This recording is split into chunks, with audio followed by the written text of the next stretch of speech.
Hello friends, welcome to OD study point. स्वागत है आप सभी का अपने YouTube channel OD study point में। तो प्यारे दोस्तों, जैसा कि पता है हम लोग केमिस्ट्री में रासायनिक गणनाएं चैप्टर को बिल्कुल बेसिक से पढ़ रहे थे। आज रासायनिक गणनाएं की तीसरी क्लास है। अगर इसके पहले आपने हमारी दो वीडियोज नहीं देखी है रासायनिक गणनाएं की पार्ट 1 और पार्ट 2 तो जरूर देखिएगा। बिल्कुल बेसिक से मैंने आपको पढ़ाया है। तो स्टार्ट करते हैं आज की क्लास। इसके पहले हमने तुल्यांकी भार ज्ञात करने की दो विधि आपको बता दिया था। पहला हाइड्रोजन विस्थापन विधि और दूसरा ऑक्साइड विधि। आज हम लोग पढ़ेंगे क्लोराइड विधि। क्लोराइड विधि, क्लोराइड विधि। तो क्लोराइड विधि में उन धातुओं का तुल्यांकी भार ज्ञात किया जाता है जो हाइड्रोजन अथवा ऑक्सीजन से क्रिया नहीं करते, बल्कि प्रत्यक्ष अथवा अप्रत्यक्ष विधि से क्लोराइड बनाते हैं। जो आपका क्लोराइड विधि होता है, इसमें उन धातुओं का तुल्यांकी भार ज्ञात किया जाता है जो ना तो हाइड्रोजन ना तो ऑक्सीजन से क्रिया करते, बल्कि प्रत्यक्ष अथवा अप्रत्यक्ष रूप से, या यह कह सकते हैं प्रत्यक्ष अथवा अप्रत्यक्ष विधि से क्लोराइड बनाते हैं। जैसे एग्जाम्पल के रूप में आपका आ जाता है AgAuPt, यानी क्या, चांदी, सोना, प्लेटिनम। ये तीन ऐसे धातु हैं जो हाइड्रोजन अथवा ऑक्सीजन से क्रिया नहीं करते, बल्कि प्रत्यक्ष अथवा अप्रत्यक्ष विधि से क्लोराइड बनाते हैं। ओके, तो तुल्यांकी भार कैसे ज्ञात करते हैं? तो इसका होता है तुल्यांकी भार बराबर, तुल्यांकी भार बराबर आपका होता है धातु का भार, धातु का भार गुणे आपका होता है 35.5 बटे आपका होता है क्लोरीन का भार, क्लोरीन का भार। तो क्लोराइड विधि से यदि किसी धातु का तुल्यांकी भार ज्ञात करना है तो आपका होता है तुल्यांकी भार बराबर धातु का भार गुणे 35.5 बटे क्लोरीन का भार। ओके, अब हम एक एग्जाम्पल लेते हैं तो आपको पूरी तरह से क्लियर हो जाएगा कि कैसे आपको क्वेश्चंस को सॉल्व करना है।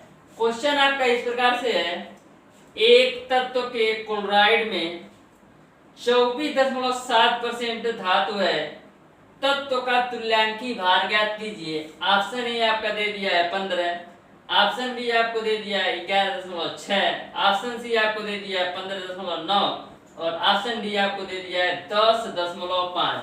तो इस क्वेश्चन को आपको सॉल्व करना है। आपको निकालना है तुल्यांकी भार, धातु का भार गुणे 35.5 बटे क्लोरीन का भार। तो क्वेश्चन में आपको यह चेक करना है कि इन दोनों वैल्यू में किसकी वैल्यू हमको नहीं पता है।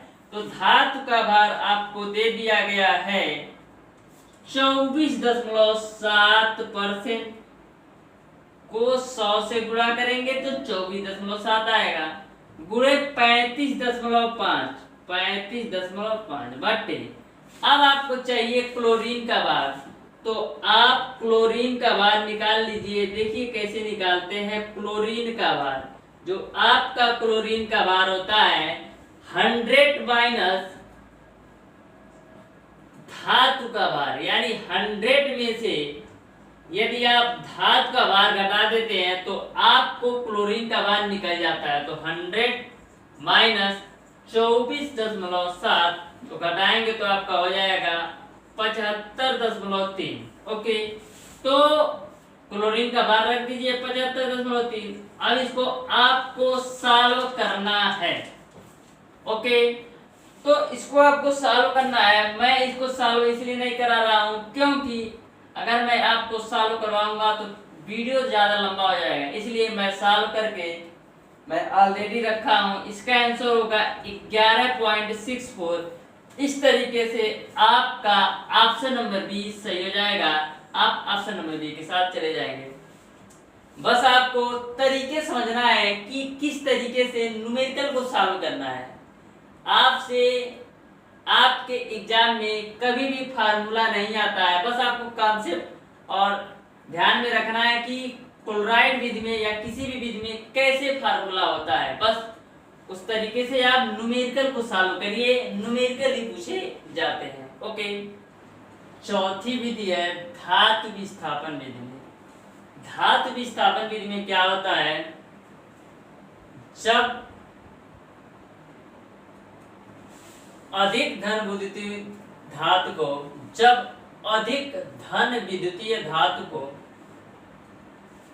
किसी कम धन विद्युतीय धातु के लवण में डाला जाता है तो धातु के विलयन में से लवण को विस्थापित कर देती है और स्वयं धातु के लवण के रूप में जगह ले लेती है। कहने का सेंस ये है कि धातु विस्थापन विधि में जब अधिक धन विद्युतीय धातु को किसी कम धन विद्युतीय धातु के लवण में डाला जाता है तो वह उस धातु के विलयन से लवण को विस्थापित कर देती है और स्वयं धातु के विलयन के लवण के फॉर्म में आ जाती है। जैसे एग्जाम्पल के रूप में आपका होता है Fe धन CuSO4, तो आपका बन जाता है FeSO4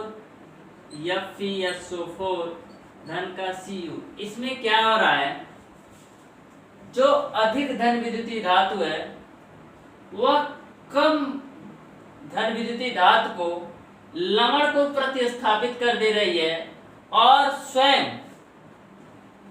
धातु के विलयन के लवण के फॉर्म में आ जा रही है।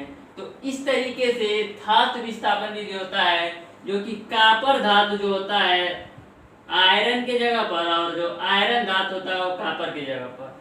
ओके, जैसा कि मैंने आपको रासायनिक अभिक्रिया में बताया था प्रतिस्थापन विधि में, तो वही क्रिया इसमें हो रहा है। जो अधिक धन विद्युतीय धातु है वो कम धन विद्युतीय धातु के लवण में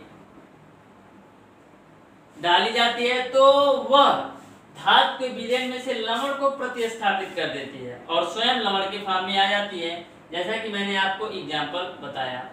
इसका जो फार्मूला होता है, जैसे इसी एग्जाम्पल में इसका फार्मूला बता सकता हूँ। जैसे हो जाएगा आपका Fe का भार बटे Cu का भार बराबर आपका हो जाएगा Fe का तुल्यांकी भार, Fe का तुल्यांकी भार बटे आपका होता है कॉपर का तुल्यांकी भार। ओके, तो इस तरीके से आपको ध्यान में रखना है कि धातु विस्थापन विधि में कैसे आपको न्यूमेरिकल सॉल्व करना है। Fe का भार बटे Cu का भार बराबर Fe का तुल्यांकी भार बटे Cu का तुल्यांकी भार। इस पे एक न्यूमेरिकल सॉल्व करते हैं तो आपको पूरी तरह से क्लियर हो जाएगा। तो देखते हैं न्यूमेरिकल आपका इस प्रकार से है कि 0.65 जिंक धातु को कॉपर सल्फेट के विलयन में डालने पर 0.64 ग्राम कॉपर अवक्षेपित हो जाता है। यदि कॉपर का तुल्यांकी भार 32 हो तो जिंक का तुल्यांकी भार बताइए। Option A 32, option B 32.5, option C 18 और ऑप्शन डी 15.3। तो इस क्वेश्चंस को आपको सॉल्व करना है। तो सबसे पहले क्वेश्चंस को पढ़ते हैं और देखते हैं कि जितने सारा फार्मूला में डेटा है क्या वे डेटा दिए हैं या हमको अलग से निकालना पड़ेगा। तो Fe का भार पहले चाहिए, तो यहाँ पर दे दिया है 0.65 जिंक धातु को। तो सबसे पहले आपको किसके किसके बीच रिलेशन देखना है, जिंक और कॉपर। एक आपका जिंक है, आपका कॉपर है। तो आपको देखिए जिंक और कॉपर है तो इसको ऐसे लिख सकते हैं जिंक का भार बटे कॉपर का भार बराबर आपका हो जाएगा जिंक का तुल्यांकी भार बटे आपका हो जाएगा कॉपर का तुल्यांकी भार।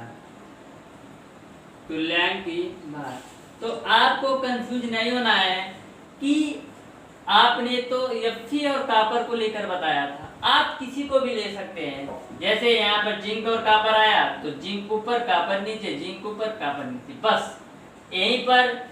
यदि और कोई आ जाता, जैसे मान लीजिए आया था जिंक और बेरिलियम, तो क्या करते, जिंक का भार बटे बेरिलियम का भार बराबर जिंक का तुल्यांक भार बटे बेरिलियम का भार। ओके, अब रख दीजिए, क्या कह दिया है, जिंक का भार 0.65, तो 0.65 जिंक हो गया बटे धात को कॉपर सल्फेट के विलयन में डालने पर 0.64 ग्राम कॉपर, तो 0.64 ग्राम कॉपर रख दीजिए बराबर आपको जिंक का तुल्यांकी भार आपको निकालना है, जिंक का तुल्यांकी भार, तो जिंक का तुल्यांकी भार मैं मान लेता हूँ x, और कॉपर का जो तुल्यांकी भार है वो आपको दे दिया गया है 32। ओके, अब इसको आप सॉल्व कर सकते हैं। देखिए ऊपर भी 2 अंक पे दशमलव आया और नीचे भी 2 अंक पे दशमलव आया, तो 100 से ऊपर भी गुणा 100 से नीचे भी गुणा, तो आपका हो जाएगा 65 बट्टे 64 बराबर x बट्टे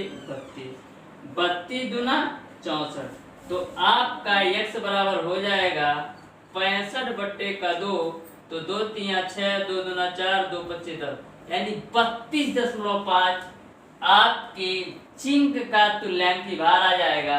तो इस तरीके से आपका ऑप्शन नंबर बी सही हो जाएगा। आप ऑप्शन नंबर बी के साथ चले जाएंगे।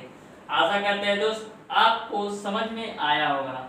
नेक्स्ट आपका है 5वां, उभय अपघटन विधि। उभय अपघटन विधि,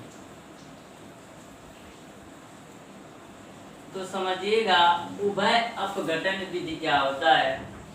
उभय अपघटन विधि, जैसे मान लीजिए आपका NaCl है, इसको AgNO3 से क्रिया कराते हैं तो आपका बनता है AgCl प्लस का NaNO3।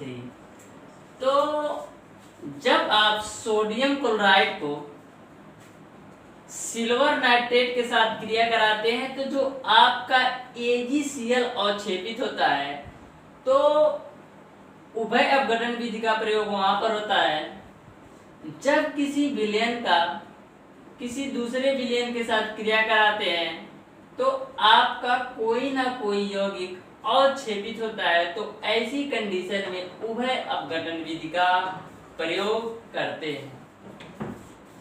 इसका फार्मूला होता है आपका AB का भार बटे BC का भार बराबर आपका होता है A का तुल्यांकी भार प्लस B का तुल्यांकी भार बटे आपका हो जाएगा B का तुल्यांकी भार। AC होता है, AB और बटे AC होता है, तो हो जाएगा आपका A का तुल्यांकी भार, A का तुल्यांकी भार प्लस C का तुल्यांकी भार। तो इस तरीके से आपके उभय अपघटन विधि का फार्मूला होता है AB का भार बटे AC का भार बराबर A का तुल्यांकी भार प्लस B का तुल्यांकी भार बटे A का तुल्यांकी भार प्लस का C का तुल्यांकी भार। तो आपको AB तो AB, AC तो AC, इस तरीके से आपको माइंड में सेट कर लेना है। तो आज की क्लास को यहीं तक रखते हैं। कल हम रासायनिक गणनाएं को पूरी तरह से कंप्लीट कर देंगे। जितने भी टॉपिक आपके रासायनिक गणना से बचे हैं सारे टॉपिक को मैं पढ़ा दूंगा। तो दोस्तों वीडियो को लाइक जरूर किया कीजिए, शेयर जरूर किया कीजिए। आपके पास दोनों ऑप्शन है, लाइक और डिसलाइक। अगर आप डिसलाइक करते हैं तो उसका भी रीजन कमेंट बॉक्स में कमेंट करके बता दीजिएगा कि ये प्रॉब्लम है आपके वीडियो में, तो डिसलाइक कर सकते हैं, कोई प्रॉब्लम नहीं है। और यदि वीडियो में कोई प्रॉब्लम नहीं है, आपको पसंद आया हो तो उसको लाइक जरूर किया कीजिए। इतनी मेहनत आपके लिए मैं करता हूँ तो एक लाइक तो बनता है। यदि लाइक नहीं कर सकते तो डिसलाइक करिए, उसका भी रीजन बताइए कि डिसलाइक क्यों कर रहे हैं, उसको मैं नेक्स्ट टाइम सुधारने की कोशिश करूँगा। और आपसे रिक्वेस्ट है कि वीडियो को अपने दोस्तों में ज़रूर शेयर करें, जिससे वो भी घर बैठे अच्छी पढ़ाई कर सकें। तो प्यारे दोस्तों, वीडियो अगर पसंद आया हो तो ज़्यादा से ज़्यादा लाइक, शेयर और सब्सक्राइब जरूर कीजिएगा। बेल आइकन दबाना बिल्कुल मत भूलिएगा, जिससे हमारी लेटेस्ट आने वाली वीडियो आपको मिलती रहे सबसे पहले। धन्यवाद।